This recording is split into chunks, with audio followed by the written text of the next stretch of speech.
Samantala, may paririnig akong kanta sa inyo, ha? Ito. Si Bossy, feel ko, may gusto siya sa akin. Bebe, manalo, mukhang may pagtingin. Ayan, kinakanta niya sa mga karaoke bar yan, di ba? Si Anjo Iliana, mukhang may pagtingin. Pinalitan na, ginawang Jose Manalo, mukhang may pagtingin. Yan. Malamang ang nag-idea niyan, si Jose na rin eh. Dahil sasabihin ko na sa inyo, isa sa pinakamasamang ugali dyan sa Itbulaga, si Jose Manalo. Opo. Pag wala si Bossing dyan, napakayabang niyang taong yan. Ilang beses ko nang gusto sapakin yan eh. Eh syempre, nagtatrabaho tayo. Cool. Napakayabang niya. Saka may atraso sa akin yan.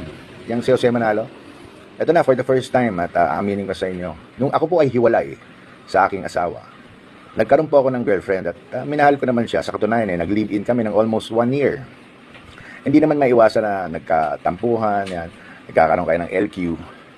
O, yung girlfriend kong yan ay, dancer ng Itbulaga. Kasi gusto ko yung yung mababait, gusto ko yung hindi mayaman, gusto ko yung masipag, yan. Yan naging girlfriend ko yan. Mamaya i-reveal ko yung pangalan.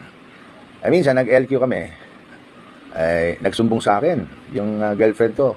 Sabi sa akin na kasi medyo parang umiiyak siya noon eh. Pinagalitan daw siya ni Jose Manalo. Ang sabing ganun, bakit ka kumakabit sa may asawa? May asawa na yun.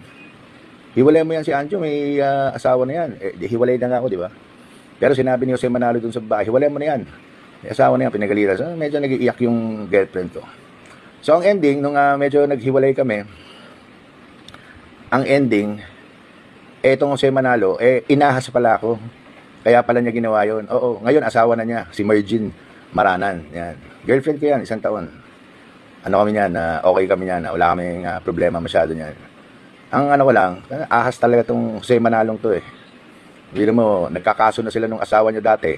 Naalala niyo yun, sila mag-asawa, nagbenta ng bangin.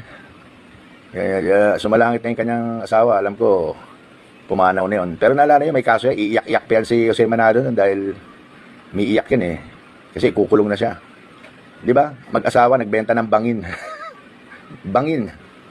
Walang lupa, bangin. May kaso yan nun eh. Hagilapin nyo na lang yung mga kaso niyan. Kaya yan si Jose Manalo, napakawalang yan tao yan dyan. Isa yan sa sindikato na laging bumubulong kung sinong sisiraan at sinong tatanggalin. At ako, malamang tinirabaho niya na siniraan ako ng siniraan. Bakit? Eh siyempre, di hamak naman na mas may itsura naman ako kaysa sa kanya. Eh sa kanta lang eh, si Anjo Iliana, mukhang may pagtingin. Pinalitan. Malamang idea niya yan.